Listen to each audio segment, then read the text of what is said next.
तालियां बजाकर प्लीज कृपया।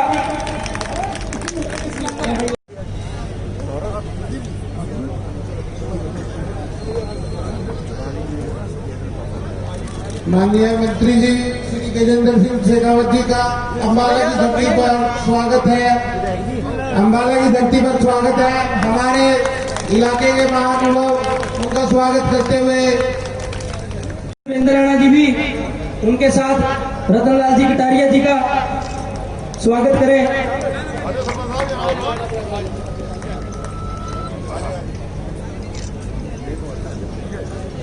आगे मैं निवेदन करूंगा भाई कुशलपाल राणा जी, जयवीर राणा जी, जंगीर राणा जी, संजीव राणा जी, अम्बाला कैंट, दीपक राणा जी, जितेंद्र भाई, सभी साथी सीधा कर लो।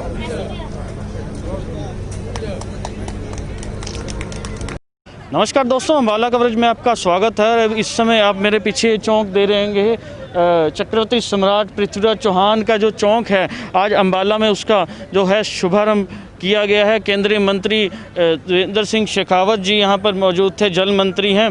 उन्होंने अभी जो है इसका आज इनॉग्रेशन किया। आप पीछे देख सकते हैं कि ये भव्य चौक जो है अम्बाला के सेक्टर 1 जेल लैंड में इस चौक का जो है उद्घाटन किया गया। साथ में जो केंद्रीय मंत्री के साथ विधायक असीम गोयल, केंद्रीय मंत्री रतनलाल कटारिया जी, नायब सैनी जी, सभी लोग मौजूद थे।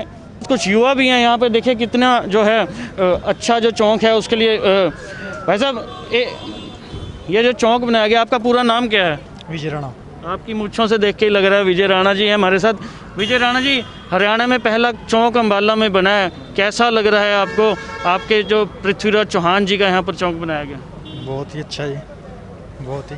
तो देखिए युवाओं में भी जोश है और काफ़ी लोग हैं यहाँ जो सेल्फियाँ इस समय ले रहे हैं। महिलाएं भी हैं, हम उनसे भी बात करेंगे।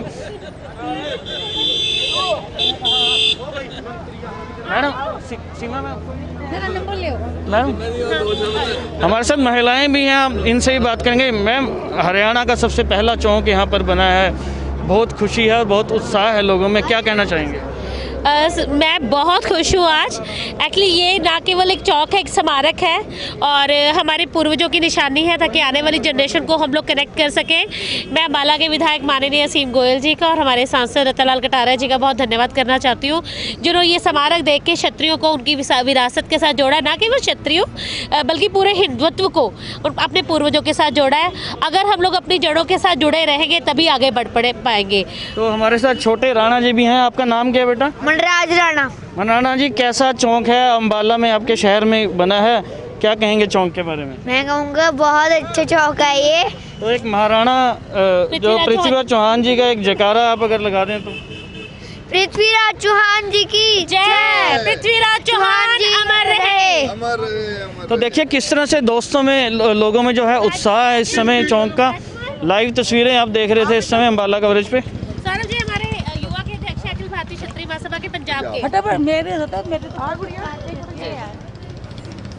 हम आपसे ही बात करेंगे। आप पंजाब से हैं, हरियाणा में ऐसा चौक बना है, अम्बाला से बिल्कुल जो सटा है पंजाब वो है, कैसा लग रहा है आपको? सानू बहुत खुशी है भी पृथ्वीराज चौहान की अज मूर्ति स्थापित हुई है। असी चाहांगे पंजाब च भी असी राजपूत समाज नू इवें ही लैके चलीए, क्योंकि राजपूत समाज सारे लोगों के सारे धर्मां का सन्मान करता है, सारा नाल लैके चलता है। सानू बहुत खुशी है, असी दूरों उरे अम्बाले इस प्रोग्राम पर पहुँचे। सम्राट पृथ्वीराज चौहान की मूर्ति का अनावरण का कार्यक्रम और एक भव्य मूर्ति ऐसे इम्पोर्टेंट चौक पर स्थापित की गई है, ये निश्चित ही प्रणम्य है, अभिनंदन के योग्य है। क्योंकि हमारे इतिहास के ऐसे योद्धा, वीर और ऐसे महान व्यक्तित्व जिनसे प्रेरणा लेकर के, चाहे वो राष्ट्रभक्ति की, राष्ट्र प्रेम की, राष्ट्र रक्षा के संकल्प को और गहरा करने की और मजबूत करने की आवश्यकता वर्तमान में और भी बड़ी है। क्योंकि आज हमारा देश एक बदलाव के दौर से गुजर रहा है और एक सुखद बदलाव की तरफ आगे बढ़ रहा है। ऐसी परिस्थिति में हम सब लोगों को राष्ट्र के प्रति, राष्ट्र की रक्षा के प्रति और राष्ट्र के उत्थान के प्रति संकल्प को और अधिक जो है मजबूत करने की आवश्यकता है।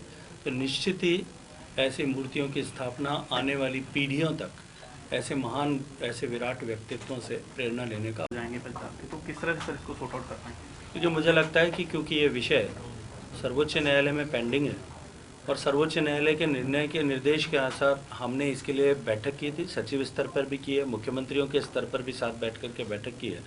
मुझे लगता है कि इस पर जब तक ये सर्वोच्च न्यायालय में इसका निर्णय नहीं हो जाता, इस पर टिप्पणी करना ठीक नहीं है। माननीय मोदी जी की सरकार रिफॉर्मेटिव गवर्नमेंट की तरह काम कर रही है और केवल तुष्टीकरण के लिए नहीं, संतुष्टिकरण के लिए काम करेंगे, इस भावना के साथ में काम कर रही है। मैं खुद किसान परिवार से आता हूँ और देश में और देश के बाहर भी मुझे व्यक्तिगत रूप से कृषि काम करने का अनुभव भी है, अवसर मिला है।